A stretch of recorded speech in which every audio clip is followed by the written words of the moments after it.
4000 చేస్తామన్నారు, చేయండి, రీఅప్రాప్రియేట్ చేయండి. మరి మైనారిటీ మినిస్టర్ లేరు, మినిస్టర్ని కూడా ఇవ్వండి, చీఫ్ మినిస్టర్ గారు మైనారిటీని ఒకరిని మినిస్టర్ని చేయండి. ఇది భారతదేశ స్వాతంత్రం వచ్చిన తర్వాత కాంగ్రెస్ ప్రభుత్వాలు భారతదేశంలో ఎన్నోసార్లు వచ్చినాయి, మొట్టమొదటి ప్రభుత్వం ఇది, మైనారిటీ మినిస్టర్ లేని మొదటి ప్రభుత్వం. దయచేసి మైనారిటీలకు రిప్రజెంటేషన్ గవర్నమెంట్లో ఇవ్వండి అని చెప్పి కూడా మేము కోరుతా ఉన్నాం. ఇంకొక మాట కూడా నేను కోరుతా ఉన్నా అధ్యక్ష, నేను మళ్ళీ కోరుతా ఉన్నా, ఇందాక సీఎం గారు లేరు, వారిని నేను కోరుతా ఉన్నా. అధ్యక్ష, మనము మన రాష్ట్రాన్ని ఖర్చు చేయకూడదు. మీరు రేపు మళ్ళీ అమెరికా పర్యటనకు పోతా ఉన్నారు. I wish you all the best Revanth Reddy గారు. డెఫినెట్గా మీ నాయకత్వంలో తెలంగాణ రాష్ట్రం బాగుండాలి. 5 ఏళ్ళు రేవంత్ రెడ్డి గారు, మీకు అనుమానం వద్దు, 5 ఏళ్ళు మీరు ముఖ్యమంత్రిగా అక్కడే కూర్చోవాలి, ఇచ్చిన అన్ని హామీలు నెరవేర్చాలని చెప్పి కూడా నేను కోరుతా ఉన్నాను. మీరు ఇచ్చిన హామీలు నెరవేర్చండి అని కోరుతున్నాను తప్ప వేరే అనట్లేదు.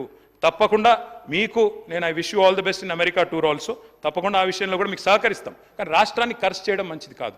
రాష్ట్రం దివాలా తీసిందని, రాష్ట్రం బాగాలేదని ఇందాక మీరు రాకముందు చాలా చెప్పాను నేను. తప్పకుండా మీరు దయచేసి మరింత ఎఫర్ట్ పెంచాలని చెప్పి కూడా మరి చేయాలని చెప్పి కూడా నేను కోరుతా ఉన్నాను. అధ్యక్ష, రాష్ట్ర సంపద సృష్టించాలి అంటే ప్రగతిశీల పాలసీస్ ఉండాలి. ఇప్పటిదాకా కొత్త పాలసీస్ రాలేదు. I'm sure the government is working. I'm not at all disputing that they are not working, they are working hard. కొత్తగా గవర్నమెంట్లోకి వచ్చారు, చిన్న వయసులో వారికి అవకాశం వచ్చింది. తప్పకుండా ముఖ్యమంత్రి గారు కానీ మంత్రులు కానీ కష్టపడుతున్నారు. మంచి పాలసీలు తెండి, we welcome it. Skill university అన్నారు, వీల్ వెల్కమ్ ఇట్.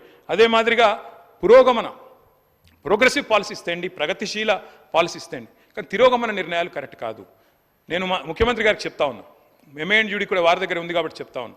ఒరిజినల్గా మేము డిజైన్ చేసింది ఏంటి సార్ అంటే, ఎయిర్పోర్ట్కి 3 రకాల కనెక్టివిటీ ఉండాలి మెట్రో అని డిజైన్ చేశాం. అందులో మొదటి phase Shamshabad outer ring road, శంషాబాద్కి ఔటర్ రింగ్ రోడ్ మీదుగా ఎందుకు తీసుకుపోయే ప్రయత్నం చేసినామంటే ఒకటే కారణం, ఎందుకంటే అందులో ల్యాండ్ అక్విజిషన్ లేదు. ఏమైందంటే రాజశేఖర రెడ్డి గారి ప్రభుత్వంలో ఓఆర్ఆర్ ప్లాన్ చేసినప్పుడు గౌరవనీయులు జైపాల్ రెడ్డి గారు అర్బన్ డెవలప్మెంట్ మినిస్టర్, మా సబితా ఇంద్రారెడ్డి గారు ఎప్పుడు చెప్తా ఉంటారు, ఆనాడు ఓఆర్ఆర్ డిజైన్ చేసినప్పుడు జైపాల్ రెడ్డి గారు ఏం చెప్పారు, రాజశేఖర రెడ్డి గారు ఏం చెప్పారు చాలాసార్లు చెప్తా ఉంటారు సబితక్క.